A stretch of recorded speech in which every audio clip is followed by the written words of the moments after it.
Ladies and gentlemen, welcome to Sessions Cafe. I'm your host, Keri D. Singleton, and today we have the incredible honor of welcoming Cynthia Horner to the show. How are you, sweetheart? I am fine. Thank you so much for having me. Oh, no, the honor is definitely all mine. First of all, congratulations on your new position as the president of the New York Association of Black Journalists. I didn't see that coming, and I've always wanted to be a member. How did that come about? How did it come about? Yeah. It's a long story, but I thank you very much for the well wishes, but You're very welcome. it's yes. one of those situations where it was very organic. I've been on the board for 2 years. I was considered member at large, and member at large was someone who went to the functions, interacted with a lot of the journalists that were guests. Okay. And I worked on grants and different other ways that I could assist the organization. And then in Juneteenth, we had a gala, and I was surprised. I received an award from the president, Vanita Sastry, Okay. and that just sort of kicked off everything. Wow. I had no idea I was getting an award. I actually proofread the program, and I did say President's Award, but it didn't have anyone's name. Okay. And I didn't think twice about it. Right. And I was just sitting there at the dinner, and all of a sudden, people were like, go to the front of the stage. And I'm like, for what? They said, you didn't hear her say your name? But I was so absorbed in everything else that was going on, because there were a lot of nuts and bolts, a lot of things going on at the gala that I was attending to. So I didn't know that my name was being called. But anyway, that was the start of it all. And I decided that I would step up to the plate for the leadership role.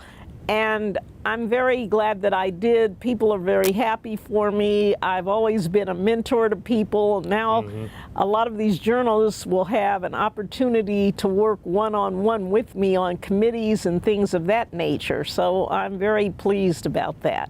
Your accolades are well-deserved, Miss Horner. I can never seem to call you Cynthia. I always want to call you Miss Horner because I have such a respect for you. It is just... I mean, most people know you for Right On Magazine, which is, of course, something we'll discuss later. But let's start from the beginning. At age 11 years old, Miss Horner, you were the editor of your elementary school newspaper in California? Yes, I was. Come on. And what happened is, I had been writing since I was 6 years old. I was involved in creative writing classes. My parents always wanted me to try to excel because I started reading early. So because I was reading, I then liked writing so much. And once I was 11 years old, they had an opportunity for a couple of students to be the editor of a newspaper, and I always enjoyed reading newspapers. I was reading newspapers to my parents when I was a child. Wow. So to find out that I could be the editor of a school newspaper, I was really thrilled. And I got to interview our principal. When I interviewed the principal, I said, I want to keep interviewing people, and that's how it all began. When the book started. And Newbury Park High School in California, in Newbury Park, California, you became a professional journalist.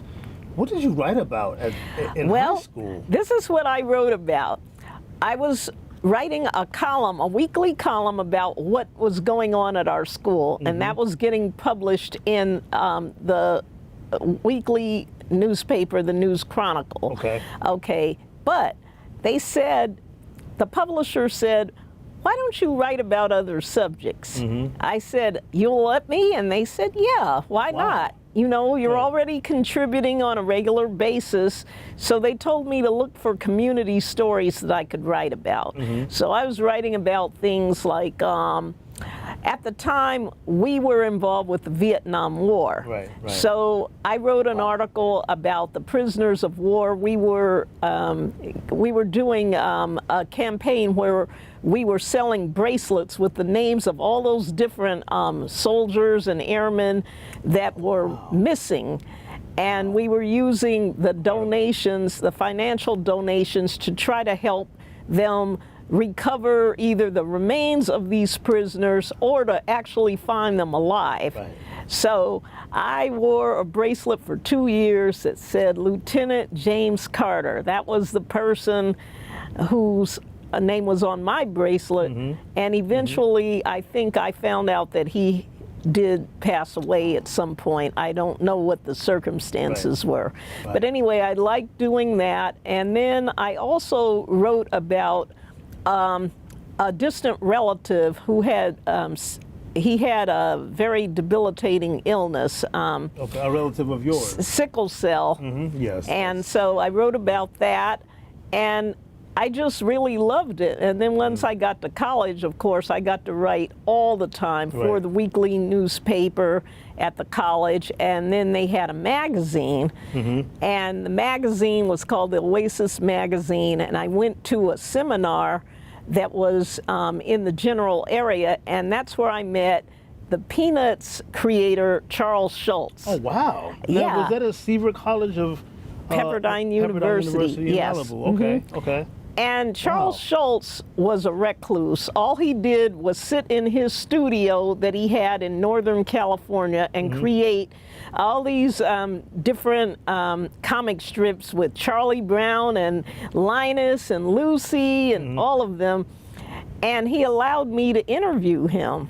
Wow. And it was a really great interview, and that was the first time I had ever interviewed anyone who was a celebrity or a VIP. Right. And after that, I was hooked. Wow. I didn't, Charles Schulz. Wow. Well, moving along, the youngest editor for a national published magazine, Right On, of course. I will say this to you. My bedroom growing up in Boston in the late 80s and the 90s was covered with posters and clippings from Right On magazine. In fact, it was like my very first storyboard. And I have you to credit for, you know, understanding interview styles and what to say to a person, a celebrity. Just talk about being an icon. That is you. That is you. And I say this all the time. You and I met at an event in Harlem a couple of years ago where Tyler Perry was showcasing a couple of his new shows at the time. And I remember you saying something to the effect of, "You know who I am?" I'm like, "Are you kidding me? Like, you're Cynthia Horner. What do you mean?" Because I'm humble. Yes, you are. You are. I was raised to be You humble. are. But you're fabulous, and you're a person who really, really inspires other people. I need for you to know that before we just go on to the interview. But let's talk about icons, because you've met quite a few. Right. Let's talk Michael Jackson. Michael Jackson has been the most misunderstood celebrity on the face of the planet. Yeah. And I knew him in a completely different way. And sometimes people say, well, maybe you're biased because you know him, but to know him is to understand him. Yes. When I first met Michael, he was 18 years old. He came to the magazine office. We were in Hollywood, California. He was supposed to do a photo session.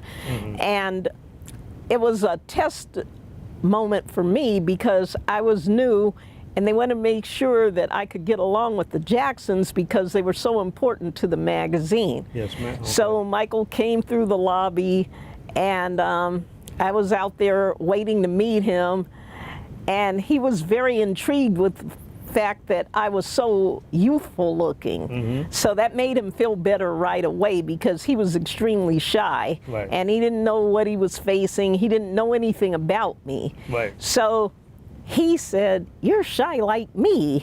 So that just really opened the floodgates. We had a great interview.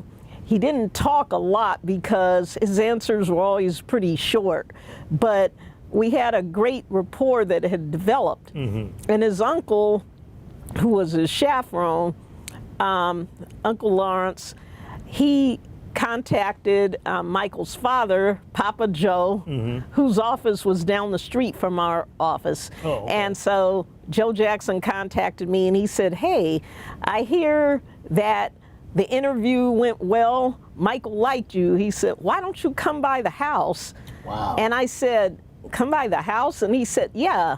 He said, you can meet some of the other family members. Now, what time period is this? What year is this? That was 1976. Okay, wow, okay. It was in the summer because Michael's birthday was in August. Okay, so it was in that time period. Yeah. Wow, okay. Yeah. So when he said that he wanted me to come by the house to meet some of the other relatives, I wasn't sure who I was going to meet or anything like that. Right. And I told my dad, I said, they want me to go to the Jackson's house, and I had this really small car. It was new, but it didn't cost much. It was a Datsun B210, which was the forerunner to what we now know as Nissans, those type of vehicles. And so I said, I can't use that car to go to the Jackson's house. So my dad had a more luxurious car. He said, you can borrow my car. Okay. So that's what I did. And when I got there, I didn't really understand how to get into this place because they had a gate with a security guard. This was in Encino? So, yes. Okay. So there was this, I don't know what you call it. It's this arm that comes up and then the car goes through. Okay, yeah. And I was so nervous, the arm came down on top of the car. Oh my God. And so they had to extricate me and get the car going again. And then they said, just park wherever you see a spot. And I was so embarrassed because even though my dad's car was much better than mine, to actually have to park my car next to all these luxurious vehicles, I was so afraid of hitting something. Right. I was just a nervous wreck. So I finally parked. I went inside, and there's Janet. So wait, we got to talk about Janet because you know she's my favorite. We'll be right back after this.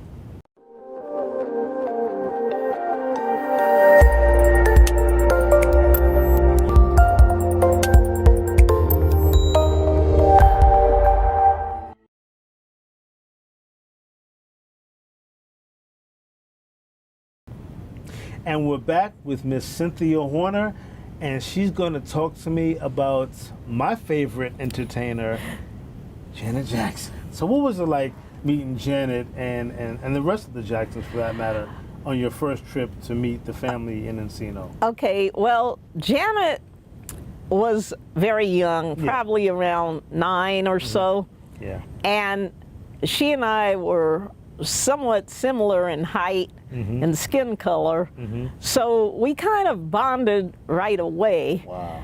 And she looked very shy, and she was shy back then. That was before she was on Good Times or anything like that. Okay, so right. Before eventually she started blossoming. But at the time she was really shy. She just knew that an important guest was coming to the house. Wow. Because I was promoted as somebody really important. Yeah. So Well, you were. she just kind of hung around. She wasn't really supposed to be part of anything. But she was somebody that always wanted to be on the scene.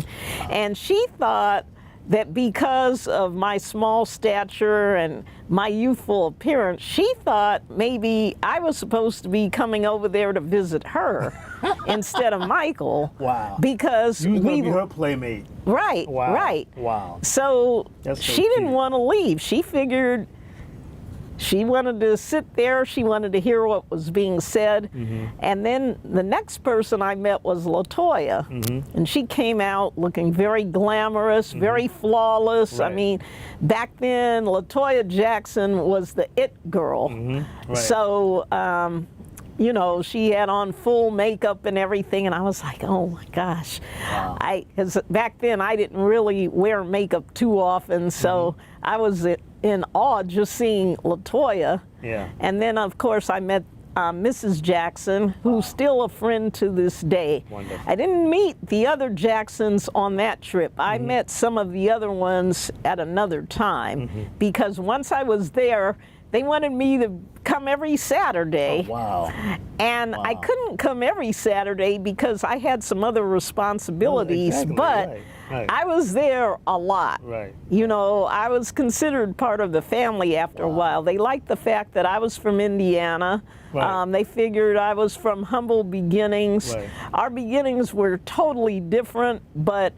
I did have that humble attitude, which is what they liked, because they were used to dealing with all these other big celebrities like Diana Ross and all of them, and all those people had these certain personas, and I was just like a regular person, except that I was dealing with entertainers all the time, so they wanted to hear about my experiences with all these people. And you all were Hoosiers, isn't that what you call? Yes. Indiana Hoosier. Yes, that's what you call people from Indiana. You all had that thing going. Right. What about? We could talk about the Jacksons all day, but you also you know, cracked the careers with your journalism with so many legendary people like Prince. I wanted to talk to you about what it was like when you first had the opportunity to meet Mr. Minneapolis. Well, Prince really chased me down. He wanted to be in the magazine. I didn't know who he was. Okay. Wow. Yeah. He figured if he could get in Right On magazine, his career would be set because back then you had to show and prove. Right. He didn't have a hit record at the time, so therefore, although he was signed to Warner Brothers Records, he wasn't as much of a priority as some of the other artists whose music was already on the charts. I mean, Warner Brothers had most of the good black music artists, so therefore, he was a newbie. Right. And he was also really young. He and I were similar ages and that kind of thing. So he wanted to meet me. He figured he'd been reading the magazine. He saw the Jacksons in there all the time. He figured maybe I might give him a chance. He wasn't expecting a lot of coverage. He was just trying to get one article. He figured that was all he needed. So he kept calling the office. I got tired. He himself, not his publicist? No, he didn't have a publicist. Oh, wow. People they didn't really have publicists back then until they had reached a certain level. Okay. Yes, ma'am. So he was calling on his own, and back then, all the calls would go through a receptionist that was in the lobby. We had no cell phones or anything like that back then. He wouldn't have known the number anyway because he was just kind of feeling his way around the industry. So one day the receptionist said there was this guy that kept calling all the time, and she was really tired of him calling because he didn't have a lot to say. He would just say, "I want to speak to Cynthia Horner." Wow. And the woman would say, "She's busy," or whatever, which I probably was. And in some cases, because she didn't know who he was, she just figured he didn't really need to talk to me. Because back then, we got a lot of fan mail. We had people calling all the time. So somebody had to screen those calls. So eventually, she said one day, she said, "Cynthia, we can't get this guy to stop calling. He said he'll stop calling if you would talk to him." Wow. So I said, "Okay, no problem. I'll get rid of him myself."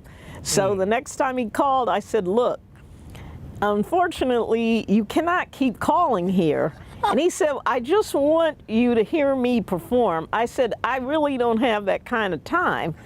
I said, "Are you doing a concert?" And he said, "Yeah, it would be for you, though."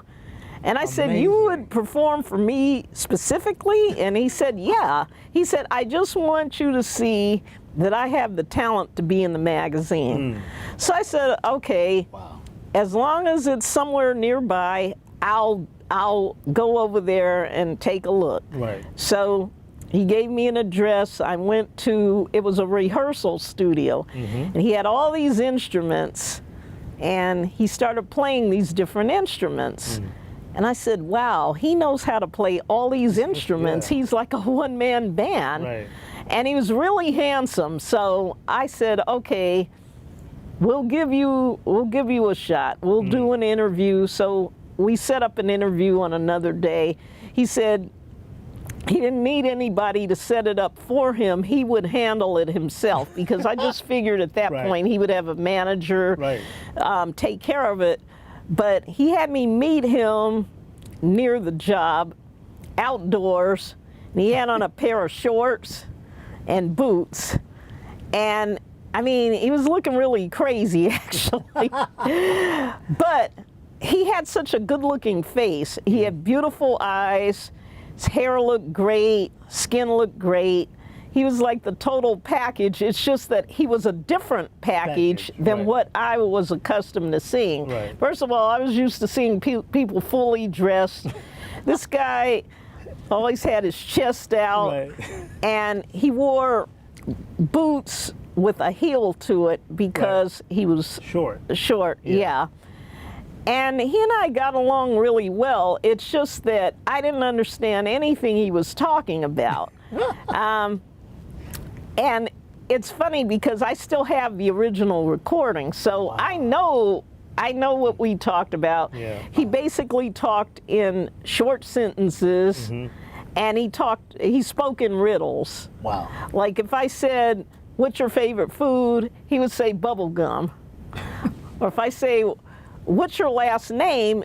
Prince, you know, I don't want to just say your name is Prince. Right. He said, "I'm not telling you my last name." And I'm like, "Why not?" He said, "Because my last name is ugly. I don't use it." So he was very mysterious and very... Yeah, he was basically playing a lot of jokes on me, Okay. because he could tell he was getting a rise out of me because I have a very expressive face. Yeah, yeah. So therefore, he would say things that he thought were really, really funny. Amazing. And I just recorded everything because I had to figure out what I would use for my story. So Right. I just let the tape recorder run, and he would ask me a bunch of questions too, which I never really thought about until decades later, listening to what he had to say. And my husband was listening to one of these tapes, and he said, "Cynthia, this man is actually interviewing you," because he was asking me questions about me personally, like, you know, did I like my job? And I'm like, of course I like my job. Right, You know, he was asking me these things because he was very curious about my relationship with celebrities and how I actually navigated. Wow. Whereas I was trying to find out from him, why was he so mysterious, and how is it that he had so much talent at such an early age, and how was he navigating? Because back then you didn't have someone that age producing and writing. Usually somebody else would write and produce Right. for the artist, and all they had to do was record the music. Right, exactly. So we were very fascinated with each other. And- But he was always playing jokes on me, so years later he apologized in public for always tormenting me. Tormenting you? Wow. Yeah. But to be tormented by Prince must have been, that's a feather in your cap. Wow. Yeah, it was, but at the time, I didn't realize how big he was going to be. I mean, obviously, I thought he could make it to a certain degree, but I never really expected him to sell so many records, to find all this other talent, because at the time that I met him, he didn't have all these different artists that he later ended up working with. Right, exactly. Yeah. Okay. Let me ask you, that was fascinating. That was, I hope you have a book coming out. That's all I'm gonna say. I hope you have a book coming out. Before we wrap up this segment though, Ms. Horner, I know this might not be the easiest question for you to answer, but I want you to try. One name, one answer. Best interview. For whatever reason, the best interview you've ever had from an artist. Who would that It would have to probably be Stevie Wonder. Because when I was a little girl, I never thought I'd meet Stevie Wonder, but I was very intrigued with him because, first of all, he didn't have his eyesight, but yet he was a recording artist. He was on television. He was a musician. I was very fascinated with that whole Stevie Wonder persona. When I first heard of him, he was called Little Stevie Wonder. And later on, as he got older, he became the Stevie Wonder. Right, yeah. So he kept me with him for about 4 hours for an interview. Wow. And we talked about a lot of different topics, but what really resonated with me is the fact that he didn't seem like he didn't have his sight. Okay. And he actually made me feel differently about people that have a disability, because it showed that you can have a disability, but you don't have to let that deter you. That's right. And so we talked a lot about that, because he said that he wished he could drive a car. He felt that he could drive a car, but no one, of course, was going to let him drive a car because he didn't have his sight. But he said that not having sight never really bothered him. You know, when you don't ever have something, then you don't know what you miss. Right. So Stevie Wonder would be the person that... Oh, yeah. Oh, definitely. Wow, I mean, most people I interviewed were really great because I have a knack with asking questions, and I pull a lot of information out of them. But there was just something about that Stevie Wonder interview that I'll never forget. And we took a lot of photos together, which I, of course, still have. Right. And it was just very meaningful because of the fact, like I said, I never thought I would meet someone like a Stevie Wonder. Right. And by the time I met him, he was definitely a global icon. And I just really respected him. And he, like everybody else, always liked tormenting me. He kept me at his recording studio because he wanted to keep recording my voice. He said he never heard a voice like that before. Wow. Amazing. And he was sampling it. There's so much more that I have to ask you, so we're going to continue this conversation next week, so don't go anywhere. And we'll be right back next week with more, with my exclusive interview with the legendary Cynthia Horner. Stay tuned.